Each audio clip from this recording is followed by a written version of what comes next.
Welcome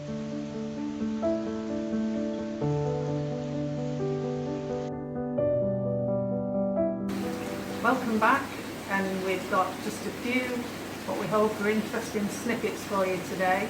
I had a problem with the Oase drum, which I've sorted out. And we had a very interesting find. Yeah, that was true. And also a little bit about the pond room temperature, and a little bit and the levels of condensation. So, off we go. Yep. Good morning. Miserable wet Saturday morning here in Derby. Pond temperature outside is about 9 or 10 degrees. Not too cold today. But inside the pond room we have that little bit more temperature. Let's see if I can focus on that. That's showing 13 degrees. It's just gone 8 o'clock in the morning. And this is the level of condensation that we have in the pond room. See that on the windows? It is only on the windows, it doesn't seem to settle anywhere else, so it's quite livable with. A lot of that on the back window is rain on the outside. It's been raining quite a bit.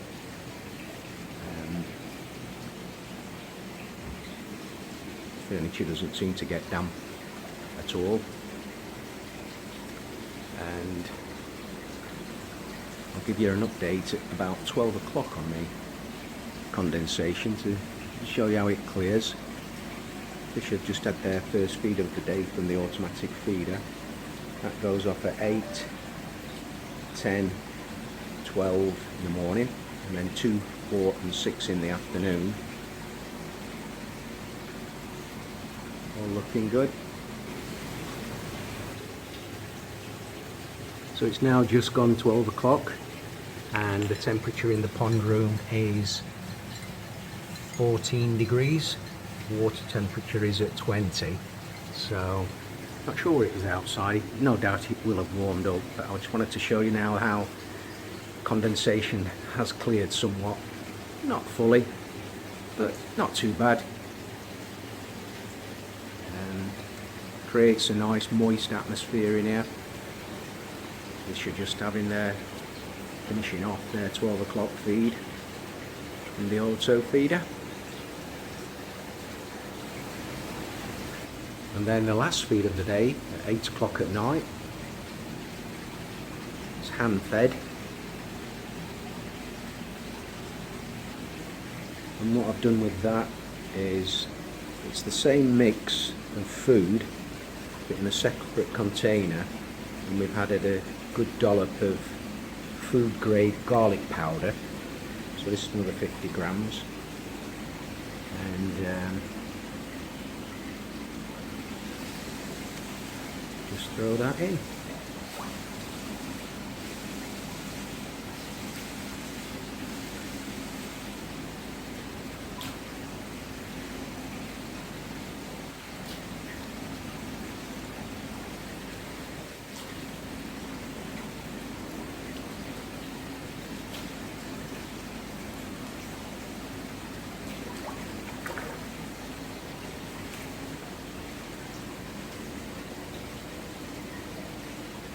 That's a total of 350 grams a day. And on top of that they'll have 1 handful of dried mealworms as a treat.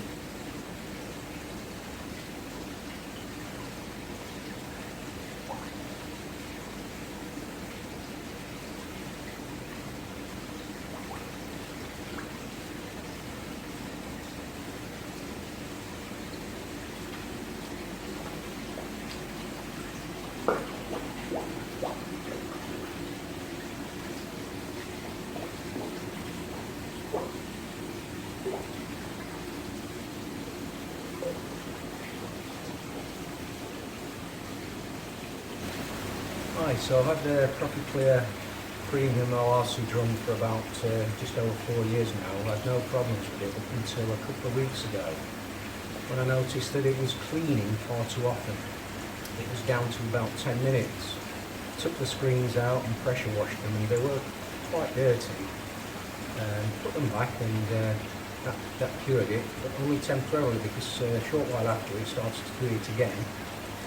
So I had a bit of an investigation and a look around at what was happening, and took the screens out and then pressed the clean button and noticed that the water was swirling in this area. So further investigation, I looked down at this pipe that leads from the cleaning pump to the spray bar, and found that it was cracked at the bottom where it joins onto the pump. So replaced that, and that's cured the problem. That's the second person, one myself and someone I know that's got this drum. That's happened to them as well.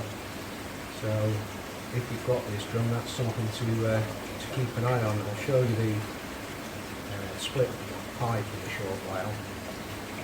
Another thing, while I'm just here, I'll show you something that I do, which is to, on the dirty side of the drum, just drop in a couple of air stones on this side, on this side, get a look on that one, and this is to lift the water that's on the dirty side and discourage any sediment from settling on the bottom. That does work, because whenever I've cleaned it down and done a clean on the drum and drained it down, there's hardly anything on this dirty side. That was a tip that was given to me by another owner of this drum. Seems to work a treat, that. Another issue that I did have with it earlier on in the year was the magnet that goes here.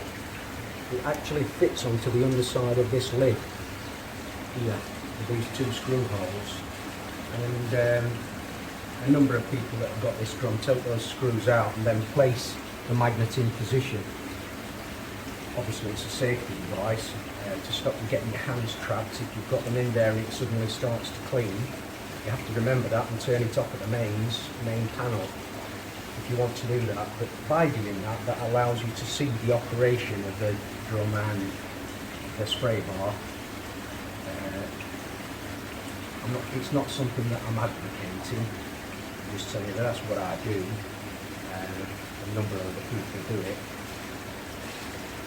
Problem was that I was getting error 11, which means that the magnet is not making connection, even though it was sat right in. So what I did was I put some more powerful magnets in position, and that seems to have cured it, albeit temporarily, because it has done it a few times. It's the reed switch, I think it's on its way out.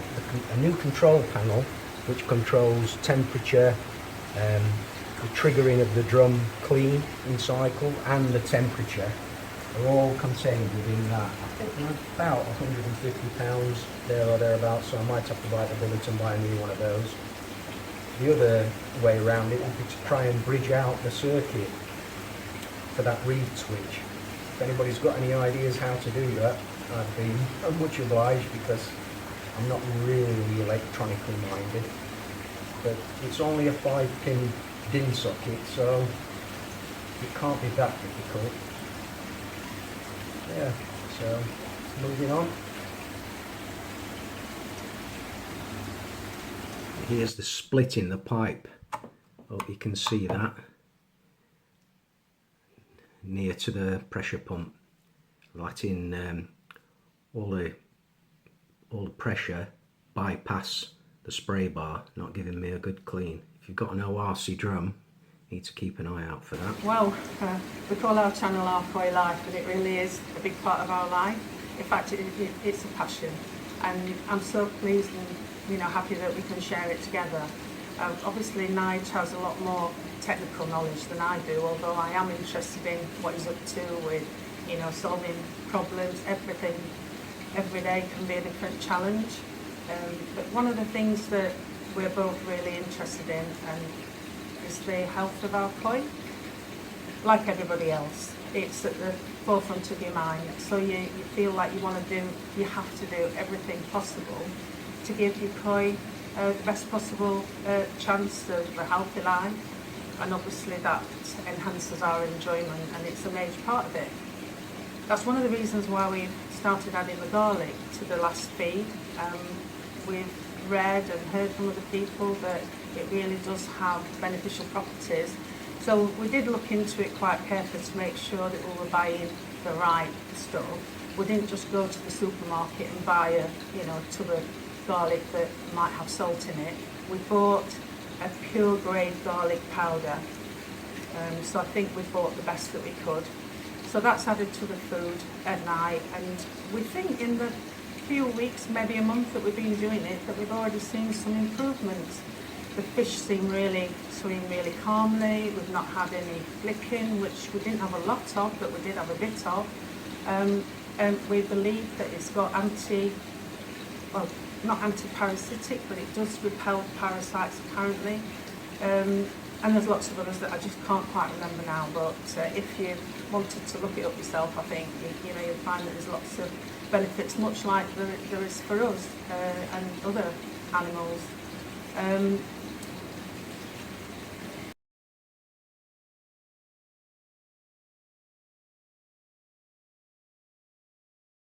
So as part of that, looking after your koi and wanting to ensure that they do have the best possible chance with good quality water, etc., etc., I feel that from what I've learned is that in understanding the anatomy of your koi is really crucial as well, to understand how they function. And one of the things that occurred not that long ago that fascinated me, and it's made a lot of sense in how we've chosen to feed our fish, is a little while ago, Nige wanted to have an access point to the bottom, to clean the bottom drain, so he changed the 90-degree bend into the drum into a T connector. So when he took that off and he looked inside, then this is what he found. When he showed me, I hadn't got a clue what they were. I thought they were baby teeth, but clearly they're not. They're the koi teeth. And I have to admit that I hadn't got a clue that they actually had teeth. But obviously, they've got to chew somehow. And if you look at these, I'm going to have to put my glasses on so I can see properly. They have, apparently there's like 3 or 4 molars right at the back of the throat, which comes from like the lower gill arch in the back of the throat. And these are probably worn down by the time that they actually get shed, because they do actually shed them regularly. So at the top of it, oops, I've just drawn on it. It looks to me like it's actually been quite a serrated edge, which helps with them grinding, the food down. So normally they scavenge on the bottom of a pond, so they have to kind of pulverise all the insects and the shells and whatnot. So obviously this is what they're using. I didn't know they were there because as I hand feed, I can't feel anything because they're so far back in the throat. But this is what they use for grinding down the food. So the way that we feed is not to just chuck the whole lot in at once, it's to let them graze. And when we watch our fish feed, they come up, they take a bit, and then they swim gently away. And we know that that's the time when they're going to be using these molars to grind the food down first of all, which I think we believe that that's going to help them digest the food better, which coming out the other end is going to be better digested, so less waste, better quality water. So thank you for watching. And if you like what you've seen, please think about subscribing if you haven't already done so. It does help us to have the confidence to carry on, as I'm sure it does with other people as well. So, that's important to us. And hit the like button as well. Yeah, and keep the comments coming. I like that, all the dialogue that we have with that. Yeah. So, yeah. Cheers. Cheers.